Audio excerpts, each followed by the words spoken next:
Assalamualaikum warahmatullahi wabarakatuh. Sebelumnya, perkenalkan nama saya Azul dengan NIM 1865059 kelas B. Di sini dalam menyelesaikan tugas keempat manajemen proyek IT, saya akan mereview sebuah materi yang telah diberikan, yaitu proposal. Proposal sendiri, sebuah proposal mempunyai 3 kegunaan, yaitu 1. Berisi perkiraan tim proyek, mulai dari biaya proyek sampai dengan tanggal pengiriman proyek. Yang kedua, untuk proyek eksternal itu seperti dokumen hukum formal menunjukkan outline time proyek untuk memberikan pelayanan yang diberikan. Yang ketiga, sebagai alat penjualan, proposal yang berisi usulan proyek akan dijual mendapatkan keuntungan.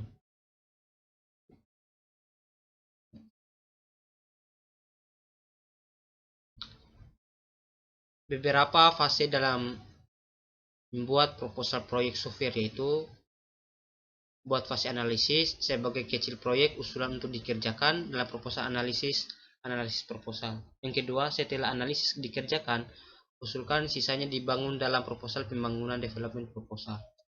Menulis proposal. Dalam menulis proposal harus dilakukan dengan benar. Selain dapat merusak reputasi Anda dalam mengubah masa depan bisnis Anda, menulis proposal juga dibuat dengan mengumpulkan banyak sumber, banyak hal, serta terkadang membayar untuk membuatnya. Dalam membuat proposal sendiri, itu terdapat beberapa karakteristik yang harus diberikan, yaitu dalam penulisan, garis besar proposal atau proposal outline, cakupan surat,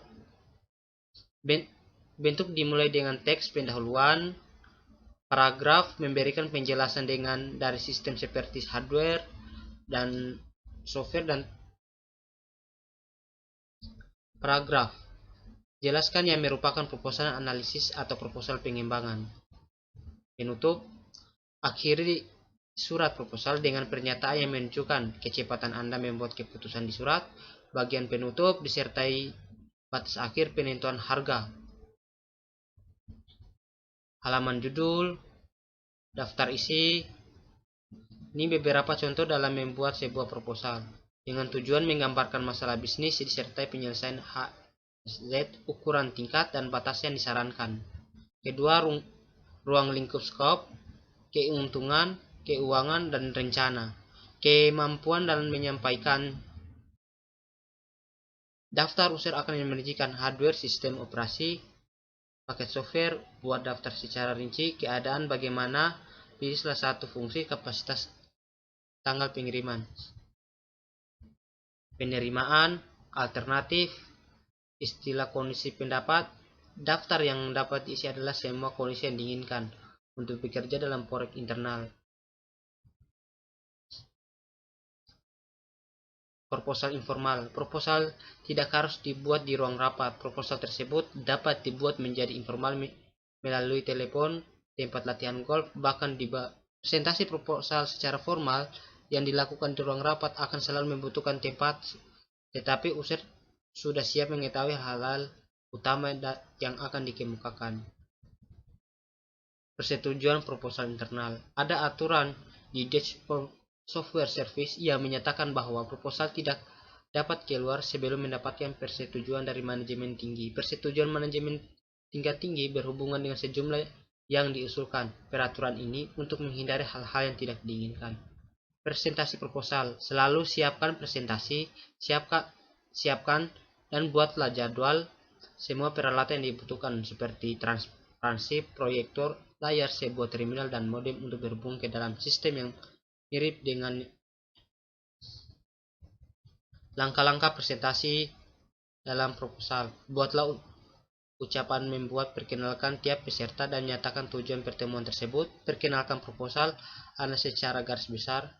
Bagikan proposal Anda, berikan waktu dan tiap peserta untuk membaca proposal. Kemudian beri penekanan utama di setiap bagian yang penting. Terakhir, tutup, sarankan user untuk membeli dan membeli secepatnya. Kesimpulan untuk proposal. Penulisan proposal dan mempresentasikan merupakan sebuah seni. Kedua, Anda mungkin tidak dapat membuat proposal. Yang ketiga, jangan membuat proposal asal jadi, utamakan kualitas bukan kuantitas.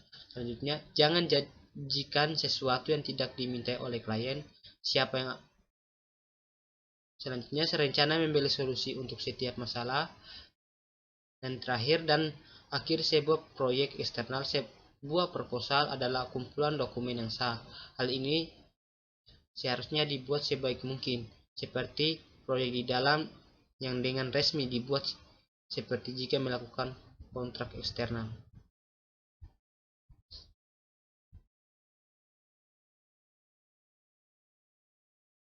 Ya, mungkin itu saja yang dapat saya jelaskan mengenai beberapa tahapan pembuatan proposal.